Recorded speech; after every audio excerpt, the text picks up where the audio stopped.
तो welcome back दोस्तों। तो मैं ओजी भाई आज रैंक करने जा रहा हूँ टॉप 10 समनिंग से नारुतो। तो चलिए शुरू करते हैं। तो नंबर 10 पे आता है मल्टी हेडेड डॉग। देखो ये समनिंग है पेन के एनिमल पाथ का, मतलब ताकतवर तो है नो डाउट। और इसकी एक स्पेशल टेक्निक भी है जो कि एम्पलीफिकेशन, जिससे कोई भी इस पे अगर हमला करता है तो पूरे हिस्सों में टूट जाता है, स्प्लिट हो जाता है, जो कि इसे अनडिफिटेबल बना देता है। और इसे हमने जिरायो वर्सेस से मल्टीहेडेड डॉग के बैटल में भी देखी थी। और इसने तो इताची के अमातरासु और नारुतो के रासेन शूरिकन को भी झेल लिया था। और इसे हराने का सिर्फ एक ही तरीका है, सीधा कास्टर को मारना। तो चलिए बढ़ते हैं 9th नंबर पे, जो कि है मंकी किंग एनमा। तो ये एक स्ट्रॉन्ग गोरिल्ला समन है जो कि हमारे बुढ़ाऊ हिरोजेन का है। और ये इतना स्ट्रॉन्ग है कि ये ओरोचिमारू को भी मार सकता था, क्योंकि इसे पता है कि ओरोचिमारू कैसा है। तो इसकी एबिलिटी है स्टिक्स में कस्टम होने की। ये अपने आप को कैसे भी कस्टमाइज कर सकता है, बड़ा छोटा लंबा कैसा भी। और ये अपने स्टिक्स के क्लोन्स भी बना सकता है। और इसने तो कुरामा को विलेज के बाहर भी धकेल दिया था 9 टेल अटैक के समय।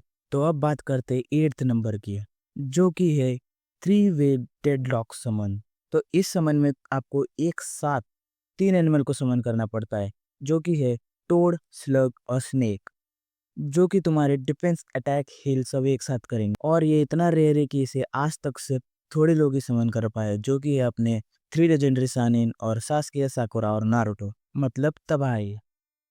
तो चलते हैं 7वें समन पे, जो कि है इबूजे।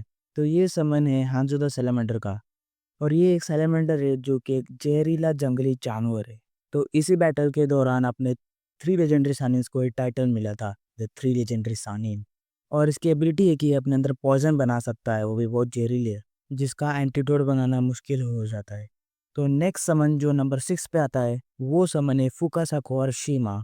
तो इसे सिर्फ सेज मोड यूजर ही समन कर सकता है, ताकि ये दोनों यूजर के कंधे पे बैठ के उनके लिए नेचर एनर्जी चैनल करे उनके बॉडी में, और वो लोग फाइट पे ध्यान दे। और उनके पास फिजिकल स्ट्रेंथ भी बहुत है। और ऊपर से इनकी गेंजुत्सु में तो इन्होंने तो 3 पेन को मार दिया था।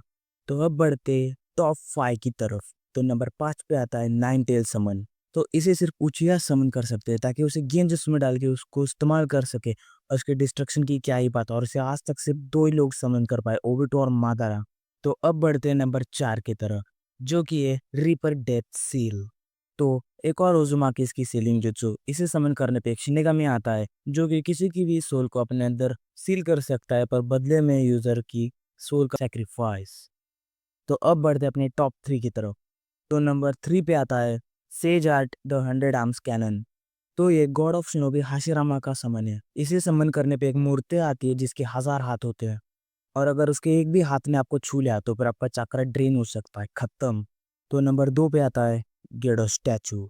तो इसे सिर्फ एक रिनेगान यूजर ही समन कर सकता है। और इसके साइज और स्ट्रेंथ का क्या ही बोलूं, इसको हागुरुमा ने चांद में सील किया था, मतलब आप समझ सकते हो इसके साइज और पावर को। और इसे समन करने का तो एक और रूल है, आपको एक सेंजू और उचिया दोनों होना चाहिए, दोनों का खून होना चाहिए, फिर आप इसे समन कर पाओगे। और अगर आप नहीं हो तो फिर आपके लाइफ फोर्स छीन लेगा, जैसे कि नागाटो के साथ हुआ था। पर नागाटो उज़ुमाकी होने के कारण बच गया, पर उसने इसमें रॉड घुसा दी। और इसकी तबाही तो 4th ग्रेड ने जवाब में देख ही चुकी है। तो बढ़ते अपने नंबर 1 की तरफ, जो कि नो डाउट है रीएनिमेशन जुत्सु। तो हम इसे किसी भी मरे हुए शख्स को जिंदा कर सकते। और ऐसे बहुत सारे लोग हैं जो कि लेजेंड और मर चुके हैं, जैसे कि मिनाटो, हाशिरामा। अगर ये सब रिवाइव होगा तो फिर दुनिया ऐसे ही खत्म हो सके। और इन्हें समन करने पे तो कोई भी ऐसे हार सकता है, आप इसे किसी को भी हरा सकते हो। तो वीडियो खत्म होने से पहले मेरे पास इन सब से भी एक स्ट्रॉन्गेस्ट जुत्सु है, इन सबसे स्ट्रॉन्गेस्ट समनिंग जुत्सु, जो कि है साकुरा समनिंग नारुतो जुत्सु। इसे समन करके आप किसी को भी हरा सकते हो। तो गाइस ये थे सबसे स्ट्रॉन्गेस्ट समन से नारुतो। सो आई होप कि आपको ये वीडियो पसंद आया होगी। अगर पसंद आई है तो फिर लाइक, सब्सक्राइब, फॉलो सब कर दो। तो चलिए मिलते हैं, टिल देन सायोनारा।